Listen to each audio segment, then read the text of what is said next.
ശരീരത്തെ ബന്ധിച്ചിരിക്കുന്ന ഏതൊരു പാപഭാരമാണോ, ഇപ്പം ഒരുപക്ഷെ നമ്മുടെ കയറാൻ സാധ്യതയുള്ളതാണ് ഇങ്ങനെയുള്ള ഈ ഇന്റർനെറ്റ്, മറ്റത് മറിച്ചത്, പ്രേമം, പ്രണയം തലയിൽ നിന്ന് വിട്ടുപോകാതെ കിടക്കുന്നത്.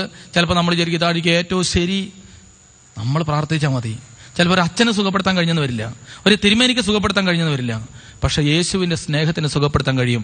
യെശയ്യാ 54:10 തിരുവചനം വായിച്ചേ. നിന്നോട് കരുണയുള്ള കർത്താവ് അരുളി ചെയ്യുന്നു. നിന്നോട് കരുണയുള്ള കർത്താവ് അരുളി ചെയ്യുന്നു. എങ്ങനത്തെ കർത്താവാ? എങ്ങനത്തെ കർത്താവ് പറഞ്ഞേ? കർത്താവിന്റെ പ്രത്യേകത എന്താ? കാരുണ്യവാനായ കർത്താവ്. നീതിമാനല്ല. നീ ചെയ്ത പാപത്തിന് അങ്ങനെ ഇങ്ങനെ എന്നാ പിന്നെ ശരിയാക്കാം, ഇങ്ങനത്തെ കർത്താവല്ല. കരുണയുള്ള കർത്താവ്. നിന്നോട് കരുണയുള്ള കർത്താവ് അരുളി ചെയ്യുന്നു. യെശയ്യാ 54:10. മലകൾ അകന്നു പോയേക്കാം. മലകൾ അകന്നു പോയേക്കാം. സംഭവിക്കാൻ കഴിയാത്തൊരു കാര്യമാണ്. മലകൾ ഒരു പക്ഷേയെങ്കിൽ അകന്നു പോയേക്കാം. കുന്നുകൾ മാറ്റപ്പെട്ടേക്കാം. കുന്നുകൾ മാറ്റപ്പെട്ടേക്കാം. എന്നാൽ എന്റെ അചഞ്ചലമായ സ്നേഹം നിന്നെ പിരിയുകയില്ല. എന്റെ അചഞ്ചലമായ സ്നേഹം നിന്നെ വിട്ടുപിരിയില്ല. ഇനി അച്ഛനെ പറഞ്ഞു തരുന്ന വചനം എല്ലാവരും കൊണ്ടെന്ന് പറഞ്ഞേ. മലകൾ അകന്നു പോയേക്കാം. ഉറക്കെ പറഞ്ഞേ. മലകൾ അകന്നു പോയേക്കാം, കുന്നുകൾ മാറ്റപ്പെട്ടേക്കാം, കർത്താവിന്റെ അചഞ്ചല സ്നേഹം എന്നെ വിട്ടുപിരിയില്ല. ഒന്നോടെ. മലകൾ അകന്നു പോയേക്കാം, കുന്നുകൾ മാറ്റപ്പെട്ടേക്കാം, എന്റെ കർത്താവിന്റെ അചഞ്ചല സ്നേഹം എന്നെ വിട്ടുപിരിയില്ല. കണ്ടോ? ദുഷ്ടചിന്ത, തലയ്ക്കകത്തുനിന്ന് ദുഷ്ടചിന്ത നിന്റെ വിളിയെ തെറ്റിക്കുന്ന ഒന്നാണ്. അപ്പൊ ദൈവം എന്നെ തെരഞ്ഞെടുത്തു, എന്നെ അനുഗ്രഹിക്കാൻ വിളിച്ചിരിക്കുന്നു. ഈ അനുഗ്രഹം എന്റെ മേൽ വരാൻ കഴിയാത്ത വിധം പാത്രം കമത്തി വെക്കുന്ന പോലത്തെ ഒരു പാപമാണ് തലയ്ക്കകത്ത് തെറ്റായ ചിന്ത ചോന്നുകൊണ്ട് നടക്കുക. ശരിയല്ലാത്ത ചിന്ത, ദുഷ്ടചിന്ത, പിശാചിന്റെ ചിന്ത, പിശാചിന്റെ പ്രേരണകൾ മുഴുവൻ തലയ്ക്കകത്ത് വെച്ചുകൊണ്ട് നടക്കുക. ഒരു ചിന്ത പിശാചിന്റെ പ്രേരണയാണോ എന്ന് എങ്ങനെ അറിയാം? നമ്മുടെ തലയ്ക്കകത്ത് കിടക്കുന്ന ചിന്ത നമ്മുടെ മാതാപിതാക്കന്മാരെ മുറിപ്പെടുത്തുന്നു, നമ്മളെ ഭാരപ്പെടുത്തുന്നു, നമ്മുടെ ജീവിതത്തെ എപ്പോഴും തകർത്തുകൊണ്ടിരിക്കുന്നു. അത് പിശാചിന്റെ ചിന്തയാണ്. ദുഷ്ടചിന്ത, പരസംഗം, തെറ്റായ കൂട്ടുകെട്ട്, പരസംഗം, തെറ്റായ ചില കൂട്ടുകെട്ടുകൾ വലിയ ആപത്താണത്. നമ്മൾ വിചാരിക്കാം ഇത് വലിയ കുഴപ്പമൊന്നുമില്ല, ഈ കൂട്ടുകെട്ട് നല്ലതാണ്. ഒരു ക്രിസ്ത്യാനിക്ക് ചേരാത്ത കൂട്ടുകെട്ടാണ് നിന്റെ കൂട്ടുകെട്ടെങ്കിൽ ഓടി രക്ഷപ്പെട്ടുകൊള്ളുക. അതുകൊണ്ടാണ് ആ സങ്കീർത്തനം തുടങ്ങുമ്പോൾ തന്നെ പറയുന്നത്, ദുഷ്ടന്മാരുടെ ആലോചന പോലെ ഉറക്കെ പറ നടക്കരുത്. അപ്പം നടക്കുമ്പോ ശ്രദ്ധിക്കണം, ദുഷ്ടമായ ആലോചന കൂട്ടുകെട്ടിൽ നടക്കരുത്. അടുത്തത്, പാപികളുടെ വഴിയിൽ നിൽക്കരുത്. അടുത്തത്, പരിഹാസികളുടെ ഇരിപ്പിടത്തിൽ യഹോവയുടെ ന്യായപ്രമാണത്തെ ധ്യാനിച്ച് ഉല്ലസിക്കുക. കണ്ടോ? അപ്പൊ നിന്റെ കൂട്ടുകെട്ട് വളരെ പ്രധാനപ്പെട്ട. നിങ്ങളൊന്ന് ശ്രദ്ധിച്ചു നോക്കിയേ. യേശുക്രിസ്തുവിന്റെ അപ്പോസ്തോലന്മാരിൽ വളരെ ശക്തനായ ഒരു അപ്പോസ്തോലൻ, നല്ല ദൈവോളി ഒരു അപ്പോസ്തോലനാണ് പത്രോസ് അപ്പോസ്തോലൻ. ഒരു ദിവസം യേശു ഇങ്ങനെ വിളിച്ചു പറഞ്ഞു, അപ്പോസ്തലന്മാരെ 12 വരെ നിർത്തി ഇരുന്നിട്ട് പറഞ്ഞു, ഇടയനും മുറിവേൽക്കും, ആടുകൾ ചിതറിക്കപ്പെടും, നിങ്ങളെല്ലാം എന്നെ ഇട്ടേച്ച് ഓടും. ഈ രാത്രിയിൽ ഭീകര രാത്രിയാണ്, പടയാളികൾ വരും, എന്നെ പിടിച്ചുകൊണ്ട് പോകും, നിങ്ങളെല്ലാം ഓടും. ഇങ്ങനെ യേശു പറഞ്ഞപ്പോൾ പത്രോസ് അപ്പോസ്തലൻ പറഞ്ഞു, ഒന്നും മിണ്ടാതിരിക്കണ്ടോ. എന്നിട്ട് എങ്ങനെ കൊണ്ട് പറഞ്ഞു, ഇവന്മാരൊക്കെ ഓടിയാലും, ഈ നിൽക്കുന്ന 11 ഓടിയാലും ഞാൻ നിന്നെ വിട്ടുപോവില്ല. അപ്പൊ പത്രോസിന്റെ നേരെ യേശു ഒന്നോടെ നോക്കി, എന്നിട്ട് പറഞ്ഞു, പത്രോസേ, നേരം വെളുത്ത കോഴി കൂവുന്നതിന് മുമ്പ് നീ എന്നെ തള്ളി പറയും കേട്ടോ. അപ്പൊ ഉടനെ പത്രോസ് പറഞ്ഞു, നിന്നോടുകൂടെ മരിക്കേണ്ടി വന്നാലും ഞാൻ നിന്നെ, ഞാൻ അത്ര നിസാരക്കാരനല്ല. എന്റെ കൈ കണ്ടോ, നയമ്പ് പിടിച്ചിട്ടുള്ള, തുഴയുന്ന സാധനം പിടിച്ചിട്ടുള്ള നല്ല കൈയാണ്. പടയാളി വന്നാൽ ഞാൻ അവനിട്ടങ്ങ് ശരിയാക്കും. എന്റെ കൈ കിടക്കുന്ന വാള് കണ്ടോ, അരയിലെ വാള് കണ്ടോ, ഞാൻ അത്ര മോശക്കാരനല്ല, എനിക്ക് ഇച്ചിരി പ്രായമുണ്ട്, പക്വതയുണ്ട്, അതുണ്ട്, ഇതുണ്ട്, ഞാൻ നിന്നെ തള്ളി പറയില്ല. നേരം വെളുത്ത കോഴി കൂവുന്നതിന് മുമ്പ് എത്ര പ്രാവശ്യം തള്ളി പറഞ്ഞു? എവിടെ വെച്ചാൽ തള്ളി പറഞ്ഞെന്നറിയോ? തീ കായണ സ്ഥലത്ത് വെച്ചിട്ടാണ് ശക്തമായിട്ട് തള്ളി പറഞ്ഞത്.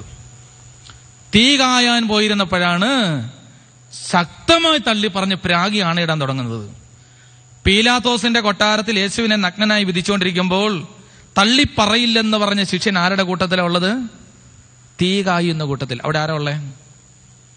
ഇതിന്റെ പേരാ പരസംഗം, തെറ്റായ സംഘത്തിന്റെ കൂടെ. യേശുവിനെ കൊല്ലാനുള്ള ശത്രുക്കളുടെ കൂട്ടായ്മയാണ് എവിടെ ഉള്ളത്? ആ പീലാത്തോസിന്റെ മുറ്റത്ത് തീയും കൂട്ടിയിരിക്കുന്നത്. അവരുടെ കൂട്ടത്തിൽ പോയിരിക്കുക, അവിടെ ഇരുന്നോണ്ടാ തള്ളി പറഞ്ഞത്. അപ്പൊ അതുകൊണ്ട് ഓർക്കണം, നിങ്ങളുടെ ജീവിതത്തിൽ കൂട്ടുകെട്ട് തെറ്റാണെങ്കിൽ ശ്രദ്ധിച്ചുകൊള്ളുക. ഇതാ തെറ്റായ സംഘം, അത് നമ്മളെ പാപത്തിലേക്ക് നയിച്ചുകൊണ്ടിരിക്കും. മനുഷ്യന്റെ ഉള്ളിൽ നിന്ന്, ഹൃദയത്തിൽ നിന്ന് വരുന്ന ദുഷ്ടചിന്ത, ദുശ്ചിന്ത, പരസംഗം, മോഷണം, കൊലപാതകം, വ്യഭിചാരം, ദുരാഗ്രഹം, ദുഷ്ടത, വഞ്ചന, ഭോഗാസക്തി, അസൂയ, ദൂഷണം, അഹങ്കാരം, മൂഢത എക്സെട്ര തുടങ്ങിയവ പുറപ്പെടുന്നു. ഇത് മനുഷ്യനെ അശുദ്ധനാക്കുന്നു. മനുഷ്യനെ അശുദ്ധനാക്കുന്നു. അശുദ്ധി നിന്റെ തലയ്ക്കകത്ത് ഇരിക്കുകയാണോ, ഒരിക്കലും അനുഗ്രഹം കിട്ടുമെന്ന് വിചാരിക്കരുത്. ആ അനുഗ്രഹം അവകാശമുള്ള മക്കളാണ്, ദൈവാനുഗ്രഹത്തിൽ ജീവിക്കേണ്ട ആളുകളാണ്. നമ്മുടെ ശരീരത്തെ ദൈവം അനുഗ്രഹിച്ചാലുണ്ടല്ലോ, ഞാനൊരു പ്രോസ്പെരിറ്റി പ്രസംഗിക്കുകയല്ല, ഞാൻ എൻ്റെ ഒരു അനുഭവം പ്രസംഗിക്കുകയാണ്. ഞാനൊരു ഇല്ലാത്തൊരു സുവിശേഷം പറയുകയല്ല, ഞാൻ പറിച്ചു തിന്നൊരു ഫലം പ്രസംഗിക്കുകയാണ്. നാം ദൈവത്തിന് മുമ്പാകെ കാഴ്ചവെച്ച് കൊടുത്താലുണ്ടല്ലോ, നമ്മുടെ ശരീരം എങ്ങനത്തെ വീട്ടിൽ താമസിക്കണമെന്ന് ദൈവം തീരുമാനിക്കും. ഒരു ഹല്ലേലൂയ പറ, ഒന്ന് ഉറക്കെ പറ. ഞാൻ പറഞ്ഞൊരു വലിയ സത്യമാണ്.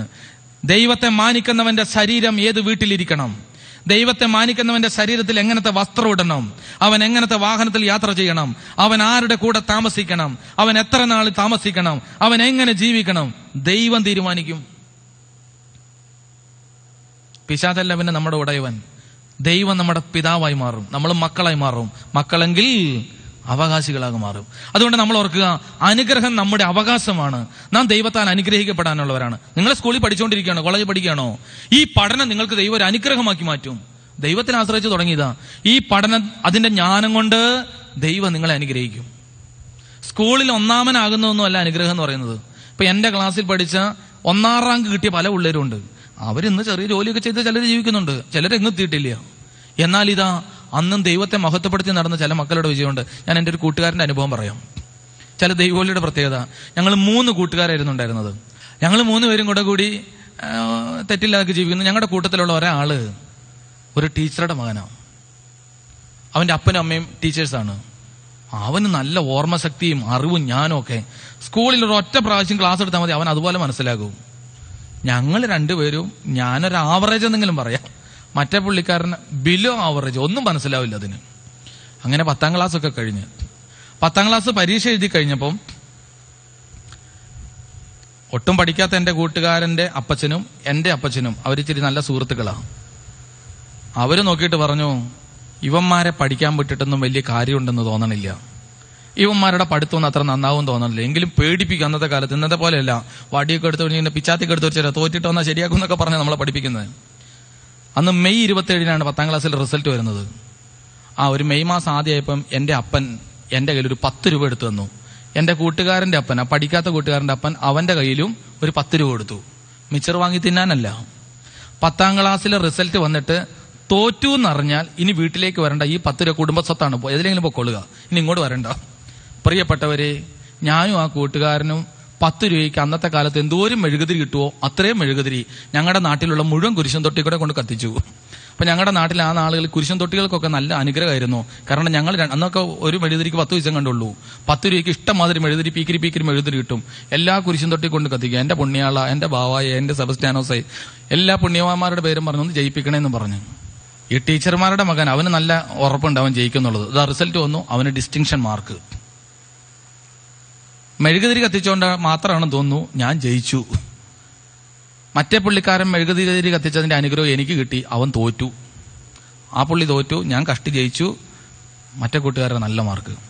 അവന്റെ അപ്പനും അമ്മയും അവനെ ഇതാ കോഴിക്കോട് ഒരു സ്ഥലത്ത് പഠിപ്പിക്കാൻ വിട്ടു, ഒരു കോളേജിൽ. അവനവിടെ പഠിച്ചു. ഞാനവിടെ പ്രീ ഡിഗ്രിക്ക് ബത്തേരിയിൽ ഒരു കോളേജിൽ പോകാൻ തുടങ്ങി. 10ാം ക്ലാസ്സിൽ തോറ്റ സഹോദരന് ഒരു കുഴപ്പം പറ്റി. അവന്റെ അപ്പൻ അവനെ വിളിച്ചിട്ട് പറഞ്ഞു, മോനെ, ഇനി നിന്നെ പഠിപ്പിക്കാനുള്ള ശേഷി എനിക്കില്ല.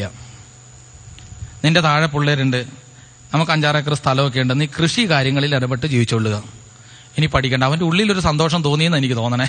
എങ്കിലും അവന്റെ അപ്പം പറഞ്ഞു, നീ ഇനി പഠിക്കുകയൊന്നും വേണ്ട, ഞാൻ നിനക്ക് 2 പോത്തിനെ വാങ്ങി തരാം. പോത്തെന്നൊക്കെ പറഞ്ഞാൽ എന്തെന്ന് മനസ്സിലാവുമോ? തിന്നണ സാധനമല്ല. തിന്നുന്നതിനും അതിനെ കൊണ്ട് അന്നത്തെ കാലത്ത് അവിടെ ജോലിയൊക്കെ ഉണ്ട്. ഒഴുകാനൊക്കെ ഈ കണ്ടം പൂട്ടാനൊക്കെ പോത്താ ഉള്ളത്. 2 പോത്തിനെ വാങ്ങി തരാം. ഈ പോത്തിനെ കൊണ്ട് നെൽപ്പാടങ്ങളൊക്കെ പൂട്ടാൻ പോയാൽ അന്നത്തെ കാലത്ത് കുറച്ച് പൈസ കിട്ടും, നീ ആ കാര്യങ്ങളിൽ ഏർപ്പെടുക. എന്നിട്ട് അവന്റെ അപ്പൻ അവനോട് പറഞ്ഞു, ഞാൻ നിന്നെ ഇങ്ങനെ ഒരു മേഖലയിലേക്ക് വിടുകയാണ്, നീ പള്ളിയിൽ അച്ഛൻ്റെ അടുത്ത് നിന്നിട്ട് പറയണം, അച്ഛ എന്നെ ഒന്ന് അനുഗ്രഹിക്കണം, ഞാൻ പോത്തിനെ വാങ്ങി കൃഷി തുടങ്ങുകയാണ്, ഒന്ന് അനുഗ്രഹിക്കാൻ വേണ്ടി പോയി പ്രാർത്ഥിക്കാൻ പറഞ്ഞു. ഇവൻ അച്ഛൻ്റെ അടുത്ത് ചെന്നപ്പം അച്ഛൻ ഇവൻ എടുത്തിട്ട് അടിച്ചു. കാരണം ഏതെങ്കിലും അച്ഛന്മാരുടെ അടുത്ത് ആരെങ്കിലും വന്ന് പറയും, ഞാൻ പോത്തിനെ നോക്കാൻ പോകുന്നു, പ്രാർത്ഥിക്കാൻ ആരെങ്കിലും പറഞ്ഞു കേട്ടിട്ടുണ്ടോ? ഞാൻ MBBS പഠിക്കാൻ പോവാണ്, അല്ലെങ്കിൽ ഞാൻ ബിസിനസ് തുടങ്ങാൻ പോകണമെന്ന് പ്രാർത്ഥിക്കാൻ പറയും. പോത്തിനെ നോക്കാൻ വേണ്ടി ഒന്ന് പ്രാർത്ഥിക്കാൻ ആരെങ്കിലും പറയോ? ആരും അങ്ങനെ പറയില്ല. അച്ഛൻ വിളിച്ച് അവന്റെ അപ്പനെ വിളിച്ച് കുറെ ഉപദേശിച്ചു. അവന്റെ അമ്മയുടെ ആങ്ങളമാരൊക്കെ ടീച്ചർമാരൊക്കെയാണ്, അവർ വിളിച്ച് ഉപദേശിച്ചു. അപ്പൊ അപ്പം പറഞ്ഞു, ഇല്ല, സാമ്പത്തികം ഒന്നും കാര്യമായിട്ടില്ല, ഇനി ഇവൻ എന്നെ ഒന്ന് സഹായിക്കട്ടെ, ഇവൻ കൃഷിയിൽ ഏർപ്പെടട്ടെ. അവനങ്ങനെ കൃഷി കാര്യങ്ങളൊക്കെ ആയിട്ട് പോയി. അവൻ 2 പോത്താണ് അവൻ അപ്പൻ വാങ്ങിക്കൊടുത്തത്. പക്ഷെ ഞങ്ങളുടെ നാട്ടിലെ കൂട്ടുകാരൊക്കെ കൂടെ കളിയാക്കി പറയും, അവൻ 2 പോത്തിനെ കൊണ്ട് വരുമ്പോൾ ആൾക്കാർ പറയും അവിടെ 3 പോത്തുണ്ട്, ഒന്ന് ഇവനെയും കൂടെ പോത്തേന്ന് വിളിക്കുന്നത്. ശരിക്കും പറഞ്ഞു ഇവനെ അടുത്ത് വരുമ്പോൾ തന്നെ ഒരു ചാണകത്തിന്റെ മണമായിരുന്നു ഈ പോത്തിനെ കുളിപ്പിക്കലൊക്കെ ആയിട്ട്. ഞാനൊക്കെ അന്ന് ആള് പൊക്കം കുറവാണെങ്കിലും ഇൻസൈഡൊക്കെ ചെയ്ത് ചെറിയ നോട്ട് ബുക്കൊക്കെ പിടിച്ച് കോളേജിൽ പോകുന്നു. കോളേജ് കുമാരന്മാരാണ് നമ്മളൊക്കെ. പിന്നെ നമ്മൾ ആ കാര്യങ്ങളൊക്കെ മറന്ന് ഓരോരുത്തർ ഓരോ മേഖലയിലൂടെ പോയി. ഇവൻ അച്ഛന്റെ അടുത്ത് ചെന്നു. ഇവന്റെ അപ്പന്റെ നിർബന്ധം സഹിക്കവേത് ആ അച്ഛൻ കൃഷിയെങ്കിൽ കൃഷി, നീ നന്നായി വരട്ടെ എന്ന് പറഞ്ഞു. അവന്റെ അപ്പൻ പറഞ്ഞു നീ നന്നായി വരട്ടെ. 2 പോത്തിനെയും വാങ്ങിക്കൊടുത്തു. കൃഷി, 10ാം ക്ലാസ്സാണ് അവന്റെ വിദ്യാഭ്യാസം. അതോടുകൂടി തീർന്നു. കൃഷിയായിട്ട് അവൻ ജീവിക്കാൻ തുടങ്ങി. മറ്റേ കൂട്ടുകാരൻ കോഴിക്കോട്, അവൻ അവിടെ കഴിഞ്ഞു. പ്രീ ഡിഗ്രി എടുത്തു, ഡിഗ്രി എടുത്തു, PG എടുത്തു. അത്രയൊക്കെ ഞാൻ അറിഞ്ഞു. ഞാൻ സെമിനാരി പോയി, സെമിനാരി പഠനമൊക്കെ ഞാനും പോയി. ഇതാ 1.5-2 വർഷം മുമ്പ് കോഴിക്കോടുള്ള കൂട്ടുകാരൻ എന്നെ വിളിച്ചു. അവൻ ഈ PG ഒക്കെ കഴിഞ്ഞ് അവിടെ ഒരു പ്രൈവറ്റ് സ്ഥാപനത്തിൽ ജോലി ചെയ്യാണ്, തെറ്റില്ലാത്തൊരു ചെറിയ ശമ്പളവും. അവനൊരു പെൺകുട്ടിയെ കല്യാണം കഴിച്ചു. അവൾക്ക് ഇങ്ങനെ ഒരു പ്രൈവറ്റ് സ്ഥാപനത്തിൽ ജോലിയുണ്ട്. ഇവർ 2 പേരും ഉള്ളത് കൊണ്ട് കോഴിക്കോട് വാടകയ്ക്ക് ഒരു വീടൊക്കെ എടുത്ത് ഭാര്യയും ഭർത്താവും പിള്ളേരെയൊക്കെ ആയിട്ട് ജീവിക്കുന്നു.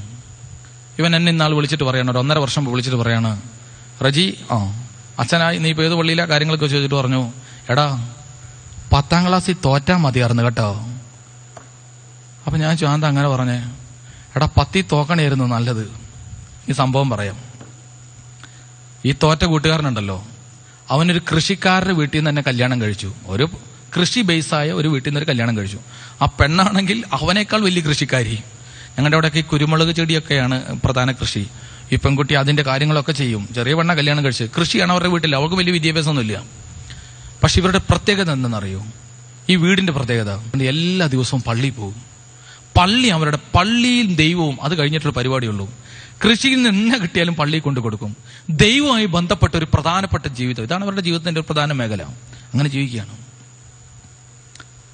ഇപ്പൊ സംഭവിച്ചെന്താന്ന് വെച്ച് കഴിഞ്ഞാൽ, ഇവൻ കല്യാണം കഴിച്ച പെണ്ണിന്റെ 2 ആങ്ങളമാരും കർണാടക പ്രദേശത്ത് ഇഞ്ചി കൃഷി ചെയ്യുന്ന ആളുകളാണ്. അങ്ങനത്തെ കൃഷി എന്ന് കേട്ടിട്ടുണ്ടോ? ഇഞ്ചി കൃഷി വയനാട്ടിലൊക്കെ ഉള്ള ഒരു പ്രധാനപ്പെട്ട കൃഷിയാണ് ഇഞ്ചി കൃഷി ചെയ്യുക.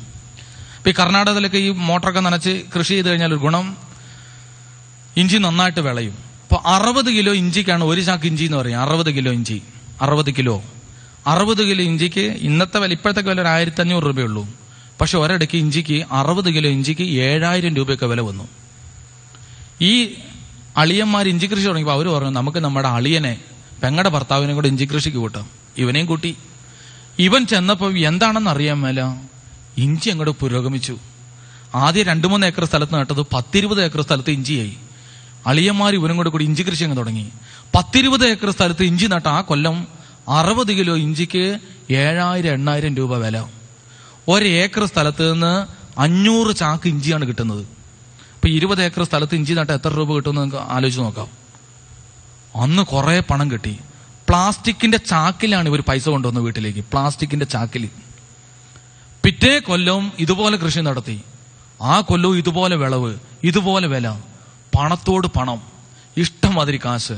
ഇവന്റെ വീടൊക്കെ നല്ല ഫർണിഷ് ചെയ്തു. എല്ലാം കഴിഞ്ഞ് ഇവൻ ഈ 2 കൊല്ലം മുമ്പ് ഒരു തീരുമാനം എടുത്തു, ഒരു വണ്ടി വാങ്ങണം, ഒരു കാറ് വാങ്ങണം. അളിയന്മാരൊക്കെ ആലോചിച്ചിട്ട് ഒരു നല്ല കാറ് വാങ്ങി. കോഴിക്കോട് ഒരു ഷോപ്പിലാണ് കാറ് ബുക്ക് ചെയ്ത് കാറ് കിട്ടി. പക്ഷെ ഇവനും അളിയന്മാർക്ക് ഇത് ഓടിച്ചുകൊണ്ട് വരാൻ അറിയാം. ഇവൻ അറിയാൻ മേലെ അളിയന്മാർക്ക് അത്രയും നന്നായിട്ട് ഓടിക്കാനൊന്നും അറിയില്ല, വീട് വരെ എത്തിക്കാൻ അറിയില്ല. അപ്പോഴാണ് ഈ പുള്ളി ഓർത്തത്, എൻ്റെ ഒരു പഴയ കൂട്ടുകാരൻ എവിടെയുണ്ട്, കോഴിക്കോട് ജോലി ചെയ്യുന്നുണ്ട്. അവന്റെ ഫോൺ നമ്പറൊക്കെ കണ്ടു വിളിച്ച്, എടാ ഞാനിങ്ങനെ ഒരു കാറ് വാങ്ങി, നീ അവിടെയല്ലേ, അതൊന്ന് വീട്ടിൽ കൊണ്ടുവരണം. പുള്ളിക്ക് വലിയ സന്തോഷം. നീ കാറൊക്കെ വാങ്ങിയാവുക, വില കൂടിയ കാറ് വാങ്ങി. മറ്റേ കൂട്ടുകാരൻ ഈ കാറ് വാങ്ങി. ഇവന്റെ വീട്ടിൽ വന്നപ്പോൾ ഈ പ്രധാനപ്പെട്ട മാർക്കൊക്കെ വാങ്ങിയ കൂട്ടുകാരൻ അന്തം വിട്ടുപോയി.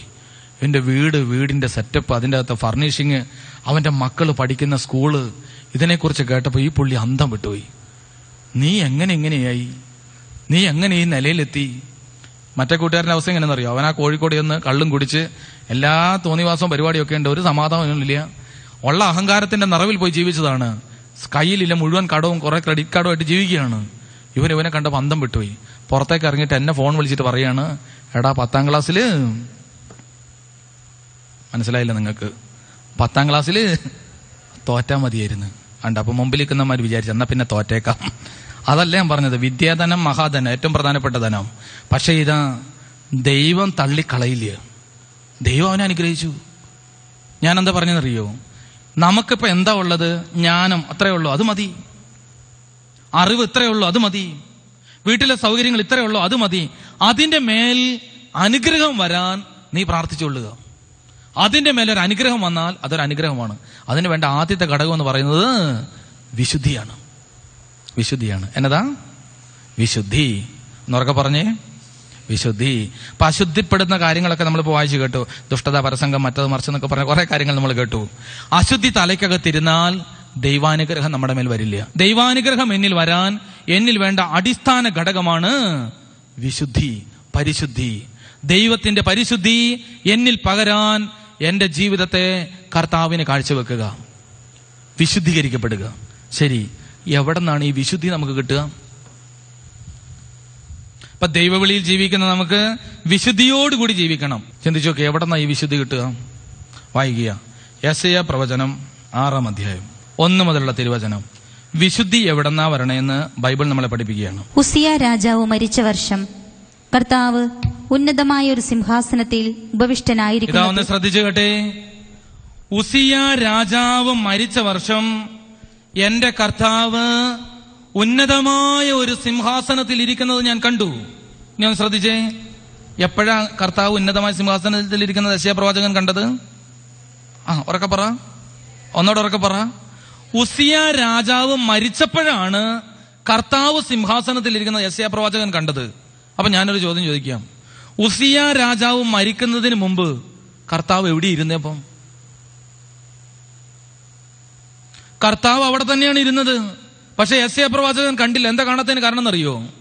പ്രിയപ്പെട്ടവരെ, ആ കാലഘട്ടത്തിൽ രാജാവും പ്രവാചകനും തമ്മിൽ വലിയ ബന്ധമായിരുന്നു. പലപ്പോഴും നമ്മൾ ഈ പഴയ നിയമം പഠിക്കുമ്പോൾ കണ്ടിട്ടുണ്ട്, രാജാവും പ്രവാചകനും തമ്മിൽ ശത്രുതയാണ്. ഏലിയ പ്രവാചകനും ആഹാബ് രാജാവും വലിയ ശത്രുതയാണ്. പ്രവാചകൻ പറയുന്നതല്ല രാജാവ് ചെയ്യുക, അതുകൊണ്ട് ശത്രുതയാണ്. എന്നാൽ ഇത് ഈ യെശയ്യാ പ്രവാചകന് ഉസിയ രാജാവുമായിട്ട് നല്ല ബന്ധമാണ്. അതുകൊണ്ട് പ്രവാചകൻ എന്തെങ്കിലും പറഞ്ഞാൽ അതൊക്കെ രാജാവ് അനുസരിക്കും. അതുകൊണ്ട് പ്രവാചകൻ ഒന്നും പേടിക്കാനില്ല. ആരെങ്കിലും എന്തെങ്കിലും പറഞ്ഞാൽ രാജാവ് പ്രവാചകന് അനുകൂലമാണ്. ഉസിയ രാജാവ് അനുകൂലമായതുകൊണ്ട് പ്രവാചകൻ ഒന്നും പേടിക്കാനില്ല. എന്തെങ്കിലും പറഞ്ഞാൽ രാജാവ് ഉണ്ട് കൂടെ. സിംഹാസനത്തിലേക്ക് നോക്കിയ രാജാവ് കൂടെയുണ്ട്. രാജാവ് കൂടെ ഉള്ളതുകൊണ്ട് ഒന്നും പേടിക്കാനില്ല. പക്ഷെ ആ രാജാവ് മരിച്ചു. അർത്ഥം എന്താ? നമ്മുടെ കയ്യിൽ ഇപ്പോൾ നമ്മൾ ആശ്രയിക്കുന്ന നമ്മുടെ മാതാപിതാക്കന്മാര്, നമ്മളെ പ്രേമിക്കുന്നയാള്, നമ്മൾ സ്നേഹിക്കുന്നയാള്, നമ്മുടെ പല ബന്ധങ്ങൾ നാളെ കൈവിട്ടു പോയെന്ന് വരാം. പ്രവാചകന്റെ ബലം നഷ്ടപ്പെട്ടപ്പോൾ പ്രവാചകൻ ആകാശത്തിലേക്ക് നോക്കി. ഭൂമിയിലെ ബലം നഷ്ടപ്പെട്ടപ്പോൾ ആകാശത്തിലേക്ക് നോക്കി. അവിടെ കർത്താവിനെ കണ്ടു. ഇനി താഴ്ത്തു വായിച്ചേ. അവിടുത്തെ വസ്ത്രാഞ്ചലം ദേവാലയം മുഴുവൻ നിറഞ്ഞു നിന്നു. അവിടുത്തെ ചുറ്റും സെറാഫുകൾ നിന്നിരുന്നു. നിങ്ങൾ ബൈബിൾ ശ്രദ്ധിച്ചു നോക്കുക. യെശയ്യാ പ്രവചനം 6-ാം അധ്യായമാണ് വായിക്കുന്നത്. അവയ്ക്ക് 6 ചിറകുകൾ വീതമുണ്ടായിരുന്നു. 2 ചിറകുകൾ കൊണ്ട് മുഖവും 2 കൊണ്ട് പാദങ്ങളും അവ മറച്ചിരുന്നു. 2 ചിറകുകൾ പറക്കാനുള്ളവയായിരുന്നു. അവ പരസ്പരം ഉദ്ഘോഷിച്ചുകൊണ്ടിരുന്നു, പരിശുദ്ധൻ പരിശുദ്ധൻ, സൈന്യങ്ങളുടെ കർത്താവ് പരിശുദ്ധൻ. ഭൂമി മുഴുവൻ അവിടുത്തെ മഹത്വം നിറഞ്ഞിരിക്കുന്നു. അവയുടെ ശബ്ദഘോഷത്താൽ പൂമുഖത്തിന്റെ അടിസ്ഥാനങ്ങൾ ഇളകുകയും ദേവാലയം ധൂമപൂരിതമാവുകയും ചെയ്തു. ഞാൻ പറഞ്ഞു, എനിക്ക് ദുരിതം, ഞാൻ നശിച്ചു.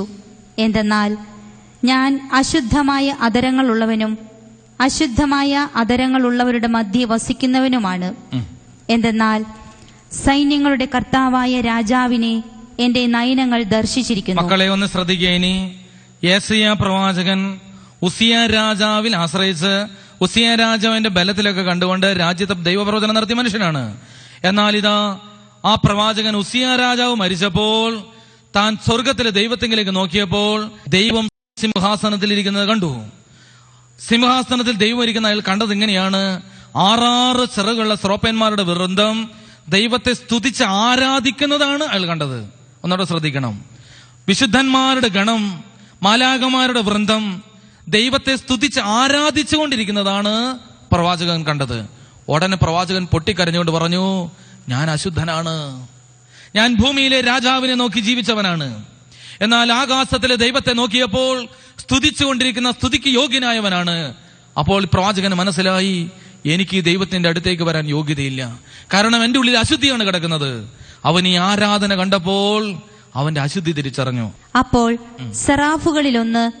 സെറാഫുകളിലൊന്ന് ബലിപീഠത്തിൽ നിന്ന് കൊടിൽ കൊണ്ട് എടുത്ത ഒരു തീക്കനലുമായി എന്റെ അടുത്തേക്ക് പറന്നു വന്നു.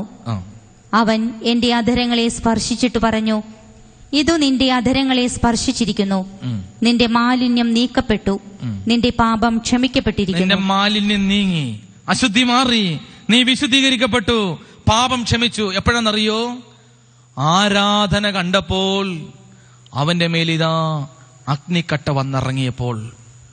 ആരാധനയിലൂടെ അഗ്നിക്കട്ട അവന്റെ മേൽ വന്നിറങ്ങിയപ്പോൾ അവന്റെ അശുദ്ധി മാറി. എന്താ അതിന്റെ അർത്ഥം?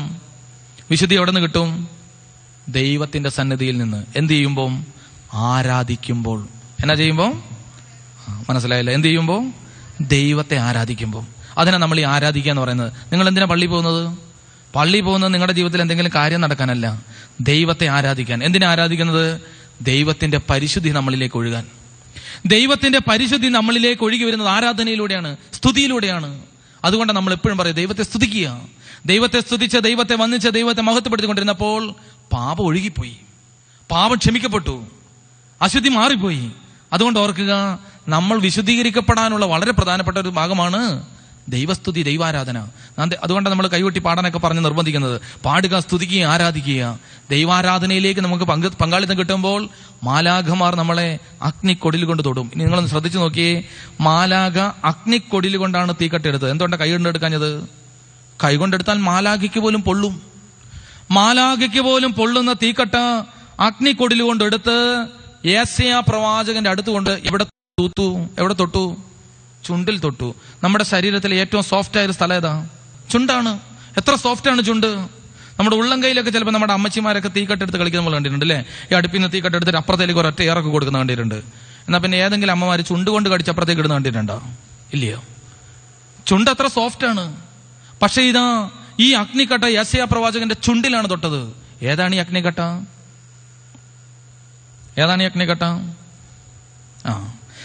യെശയ്യ നബിക്ക് ദൂതൻ കൊടുത്ത പാവനമാം തീ കനലുമിതൂതാൻ. ഈ പാട്ട് കേട്ടിട്ടുണ്ടോ? പെസഹായ്ക്ക് ഏത് സമയത്ത്? ആ വിശുദ്ധ കുർബാന കൊടുക്കുമ്പോ ഒരു ഗോതമ്പപ്പം എടുത്തു കൊടുക്കുമ്പോ പാടുകയാണ്, ഇത് തീക്കട്ടയാണ്. ആരാ ഈ ഗോതമ്പപ്പം? ഈ ഗോതമ്പപ്പം ആരാണ്? രഹസ്യം ഉടയോനരുളി രഹസ്യമെനിക്കും. ഇതൊരു രഹസ്യമാണ്, പരസ്യപ്പെടുത്താൻ പറ്റാത്ത ഒരു ശക്തിയാണ്. ഇതൊരു രഹസ്യമാണ്, ആർക്കും മനസ്സിലാകില്ല. രഹസ്യമാണ്, ദൈവമാണത്. അപ്പൊ ദൈവത്തെ സ്വീകരിക്കുമ്പോഴാണ് എന്ത് മാറിപ്പോകുന്നത്? അശുദ്ധി മാറിപ്പോകുന്നത്. കണ്ടോ? അപ്പൊ നമ്മൾ കുറച്ചു നേരം ശ്രദ്ധിച്ചു. പല കാര്യങ്ങൾ നമ്മുടെ ഉള്ളിൽ നിന്ന്, ഹൃദയത്തിൽ നിന്ന് പുറത്തേക്ക് വന്ന് നമ്മൾ അശുദ്ധപ്പെടുത്തും. അപ്പോൾ നമ്മുടെ ഇന്ദ്രിയങ്ങളിലൂടെ കയറി വരുന്ന കുറെ സാധനങ്ങൾ നമ്മുടെ തലയ്ക്കകത്ത് കിടന്ന് നമ്മൾ അശുദ്ധപ്പെടും. എന്നാൽ ഇതാ അധരത്തിൽ സ്തുതിയും സ്തോത്രവുമായിട്ട് യേശുക്രിസ്തുവിനെ നമ്മൾ സ്വീകരിക്കാൻ തുടങ്ങുമ്പോൾ പാപം മാറും, മാലിന്യം മാറും, വിശുദ്ധി കടന്നു വരും. വിശുദ്ധിയാണ് അനുഗ്രഹിക്കപ്പെടാനുള്ള അടിസ്ഥാന ഘടകം. അപ്പൊ ദൈവവിളിയിലെ ഒരു ഭാഗം നമ്മൾ ചിന്തിച്ചു. ദൈവം എന്നെ വിളിച്ചത് അനുഗ്രഹിക്കപ്പെടാനാണ്. ദൈവം അബ്രഹാമിനെ വിളിച്ച് വേർതിരിച്ചിട്ട് പറഞ്ഞു, നീ ഒരു അനുഗ്രഹമായിരിക്കും, നീ മുഖാന്തരം ഈ ഭൂമുഖം മുഴുവൻ അനുഗ്രഹിക്കപ്പെടും. ഈ കസേരകളിലിരിക്കുന്ന ഓരോ മക്കളെയും ഇന്ന് ദൈവം വിളിച്ചിട്ട് പറയാണ്, നിന്നെ ഞാൻ വിളിച്ചത് അനുഗ്രഹിക്കാനാണ്, നീ ഒരു അനുഗ്രഹമായിരിക്കും, നീ മുഖാന്തരം നിന്റെ ചുറ്റുപാട്, നിന്റെ അപ്പൻ, നിന്റെ അമ്മ, നിന്റെ സഹോദരൻ, നിന്റെ ഇടവക, നിന്റെ അയൽവക്കം, നീ മുഖാന്തരം അനുഗ്രഹിക്കപ്പെടും. നീ പാപം ചെയ്തു നോക്കി, ഈ ചുറ്റുപാട് മുഴുവൻ ശപിക്കപ്പെടുകയും ചെയ്യും. നാം വിശുദ്ധീകരിക്കപ്പെട്ടു കഴിഞ്ഞാലോ?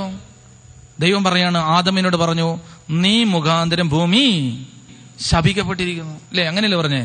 നീ മുഖാന്തരം ഭൂമി ശപിക്കപ്പെട്ടിരിക്കുന്നു. മോശ ദൈവസന്നിധിയിലേക്ക് ആ തീക്കനലിന്റെ അടുത്തേക്ക് ദൈവം എന്താ പറഞ്ഞേ? നീ നിൽക്കുന്ന സ്ഥലം വിശുദ്ധമാണ്. കണ്ടോ? അപ്പൊ ഒരുത്തൻ നിൽക്കുന്ന സ്ഥലം വിശുദ്ധമാണ്, ഒരുത്തൻ നിൽക്കുന്ന സ്ഥലം നിങ്ങൾ തീരുമാനിച്ചുകൊള്ളുക. നിങ്ങൾ താമസിക്കുന്ന വീട്, നിന്റെ അപ്പൻ, നിന്റെ അമ്മ, നിന്റെ സഹോദരൻ, നിന്റെ ചുറ്റുപാട് വിശുദ്ധീകരിക്കപ്പെടണോ ശപിക്കപ്പെടണോ നീ തീരുമാനിക്കുക. മോശയോട് പറഞ്ഞു, നീ നിന്നാ മതി, ഈ സ്ഥലം മുഴുവൻ വിശുദ്ധീകരിക്കപ്പെട്ടിരിക്കുന്നു. ആദമിനോട് ഇത് മുഴുവൻ ശപിക്കപ്പെട്ടിരിക്കുന്നു. അപ്പൊ മക്കളെ ഓർക്കണം, ദൈവാനുഗ്രഹം വാങ്ങേണ്ടവരാണ്. അപ്പൊ നമ്മൾ ദൈവവള്ളിയുടെ ഒരു ഭാഗം ഇങ്ങനെ ധ്യാനിച്ച് അവസാനിപ്പിക്കുകയാണ്. ഇതാ, വിശുദ്ധി കൂടാതെ ആർക്കും ദൈവത്തെ പ്രസാദിപ്പിക്കാൻ കഴിയില്ല. അശുദ്ധി എന്റെ ശരീരത്തിലുണ്ടെങ്കിൽ ഞാൻ എന്റെ ദൈവത്തെ വിളിച്ചപേക്ഷിക്കുക. എന്റെ ദൈവവിളി അനുഗ്രഹിക്കപ്പെടാനുള്ള വിളിയാണ്. ഞാൻ ദൈവത്താൽ അനുഗ്രഹിക്കപ്പെടുന്ന ഒരു മകനാണ്, മകളാണ്, അതിന് സംശയമില്ല. കണ്ണുകളടയ്ക്കുക, ഹൃദയം കൊണ്ട് പ്രാർത്ഥിക്കുക. വിശുദ്ധിയാണ് ദൈവാനുഗ്രഹം നമ്മുടെ മേൽ വരാനുള്ള പ്രധാനപ്പെട്ട ഘടകം. ഈ ധ്യാനത്തിൽ ഇരുന്ന് പങ്കെടുക്കുമ്പോൾ നമ്മൾ നോക്കി മനുഷ്യർ പറയണം, ഇതാ ദൈവത്താൽ അനുഗ്രഹിക്കപ്പെട്ട മകൻ, മകൾ. എന്റെ ദൈവമേ, വചനം കൊണ്ട് വിശുദ്ധീകരിച്ച് എന്നെ അവിടെ നിന്ന് അനുഗ്രഹിക്കണമേ. ദൈവത്താൽ അനുഗ്രഹിക്കപ്പെട്ടവനെന്ന് പറയുവാൻ എന്നെ അവിടെ നിന്ന് യോഗ്യതയുള്ളതാക്കണമേ. ഓരോരുത്തരും പ്രാർത്ഥിച്ചേ, എന്നെ അനുഗ്രഹിക്കണമേ. പ്രാർത്ഥിക്കുക, എന്റെ യേശുവേ, എന്നെ അനുഗ്രഹിക്കണമേ. എന്റെ ഉള്ളിൽ കിടക്കുന്ന എല്ലാ പാപവും ഒരു നല്ല കുമ്പസാരത്തിലൂടെ ഏറ്റുപറഞ്ഞ് ഒരു ദൈവാനുഗ്രഹമുള്ളതായി തീരാൻ എന്നെ ഒന്ന് സഹായിക്കണമേ. മനസ്സുകൊണ്ട് പ്രാർത്ഥിക്കുക. ദൈവം തന്നിട്ടുള്ള നന്മകളെ ഓർക്ക്. അപ്പനെ തന്നതിന് പ്രാർത്ഥിക്കുക, ചിലപ്പോൾ മദ്യപാനിയായിരിക്കാം. അമ്മയെ തന്നതിന് പ്രാർത്ഥിക്കുക, ചിലപ്പം മോശക്കാരിയായിരിക്കാം. സഹോദരങ്ങളെ തന്നതിന് പ്രാർത്ഥിക്കുക, ചിലപ്പോൾ കുറ്റപ്പെടുത്തുന്നവരായിരിക്കാം. ചുറ്റുപാടുകളെ തന്നതിനെ ഓർത്ത് പ്രാർത്ഥിക്കുക, ചിലപ്പോൾ വേദനിപ്പിക്കുന്ന ചുറ്റുപാടുകളായിരിക്കാം. വീട് തന്നതിനെ ഓർത്ത് പ്രാർത്ഥിക്കുക, ചിലപ്പോൾ തകർന്ന വീടായിരിക്കാം. അവസ്ഥകൾ വളരെ മോശമായിരിക്കാം. പക്ഷെ ദൈവത്തിനൊന്നും സാധ്യമല്ല. ദൈവം അതെല്ലാം തകിടം മറിച്ച് നിന്നെ അനുഗ്രഹിക്കും. യേശുവേ, എന്നെ അനുഗ്രഹിക്കണമേ. എന്റെ ദൈവവിളി അനുഗ്രഹമായി തീരണമേ. എന്നെ പരിശുദ്ധാത്മാവിൽ നിറയ്ക്കണമേ.